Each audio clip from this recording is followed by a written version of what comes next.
De retour à la Paris Infra Week, je suis en compagnie de Lionel Zinsou. Bonjour Lionel. Bonjour. Vous êtes président fondateur de Southbridge et ancien Premier ministre du Bénin. Est-ce que vous pouvez nous présenter Southbridge? Écoutez, Southbridge, c'est depuis 5 ans une société de conseil financier, surtout tournée vers les gouvernements ou les institutions de développement. C'est la moitié de l'activité.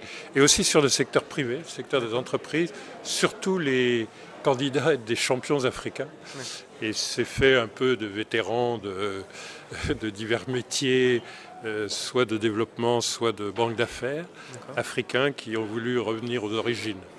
Très bien. Est-ce que vous nous parlez un peu plus en détail de votre stratégie d'investissement?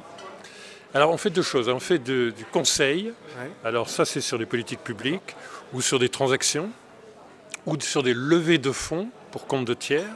Et puis on a créé un département d'investissement en effet, en se disant il faut trouver des produits un peu nouveaux pour une période où il n'y a que des défis nouveaux.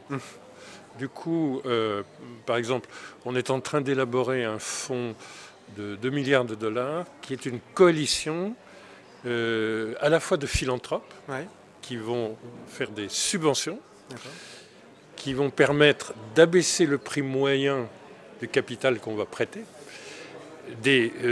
également des organisations de développement qui, elles, peuvent aller sur les marchés moins chers que le secteur privé, qui vont aussi contribuer à abaisser un peu le taux et allonger un peu la maturité dans le temps, parce que les projets, notamment d'infrastructure, c'est des projets qui vont être en fonctionnement 50 ans et qui vont souvent mettre 5 à 10 ans pour être réalisés. Mais quand vous voulez faire une autoroute, quand vous voulez faire un réseau de transport d'électricité, quand vous voulez faire un barrage, c'est donc beaucoup de capital patient. Et avec l'idée de mettre dans la coalition des investisseurs privés qui, eux, attendent un rendement de type privé. Et donc les deux premiers partenaires de la coalition étant là pour les convaincre avec des éléments qui dérisquent les projets. Voilà. Donc ça, ce serait un peu innovant si on y parvient. Donc on va voir, on a donné rendez-vous à la COP28 pour expliquer si on avance. Je crois qu'on avance. Et c'est un projet qu'on avait déjà annoncé à la COP de Sharm el-Sheikh, en disant voilà ce qu'on essaie de construire avec beaucoup de parties, notamment le Bezos Fund, qui est une des plus grandes organisations américaines, et quelques autres. Pas mal américaine d'ailleurs. Enfin, c'est une initiative africaine. On fait un peu la même chose sur la microfinance complètement numérisée.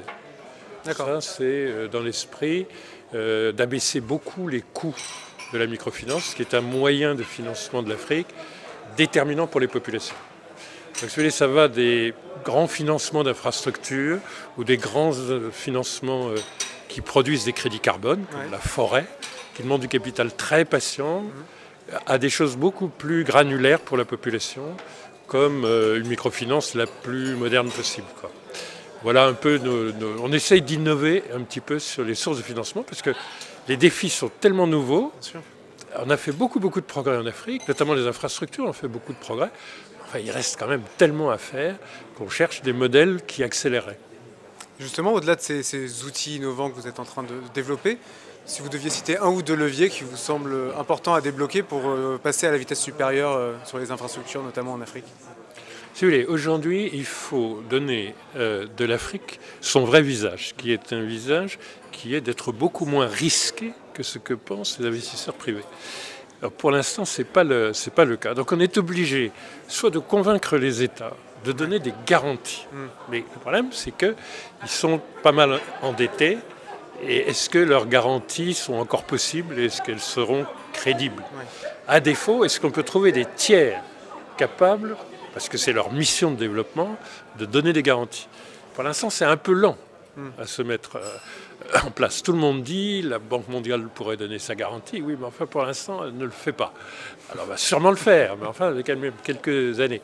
On peut dire, comme en France, il y a des garanties pour les PME qui sont gérées par la Banque publique d'investissement, la BPI. On pourrait élargir ça. Et d'ailleurs, la BPI fait pas mal de missions en Afrique pour expliquer le concept. Pour l'instant, ça n'a pas vraiment encore, c'est pas vraiment encore incarné par des exemples très précis. Ayant dit tout cela, on reçoit beaucoup plus de financement, notamment pour la décarbonation, que dans le passé. Mais grosso modo, quand on regarde ce que l'Europe obtient en investissement, ce que l'Asie et l'Amérique latine obtiennent, on est grosso modo à 5 fois moins que les autres en termes de ce qu'on pourrait absorber. Parce que le bassin du Congo va rester le dernier puits carbone du monde, si vous voulez, puisque l'Amazonie est en train de perdre ce statut. Et donc on a une capacité d'absorption pour la décarbonation, et ça demande beaucoup d'infrastructures et beaucoup d'investissements dans la forêt, dans l'agriculture, etc. Ouais. On reçoit quelque chose comme le 5e de ce qu'on pourrait recevoir, et c'est beaucoup des questions de retard dans la réglementation, de lenteur, d'habitude d'être lent parce qu'il s'agit d'Afrique, et surtout l'habitude d'avoir peur. Donc il faut qu'on arrive petit à petit, à force de plaidoyer et d'exemples pilotes. Si on arrive à fabriquer notre fonds, qui en swahili s'appelle Vumbuzi, l'innovation précisément, de 2 milliards, très agriculture, forêt et toutes les infrastructures qui leur sont nécessaires, si on arrive à le construire avec cette coalition des philanthropes, avec les banques de développement, avec le privé, on aura fait un petit progrès en termes de pilote, si vous voulez. Voilà, il faut convaincre par l'exemple, par la preuve. On suivra ça avec attention alors. Merci beaucoup Lionel. Merci à vous. Restez avec nous à l'Infraweek.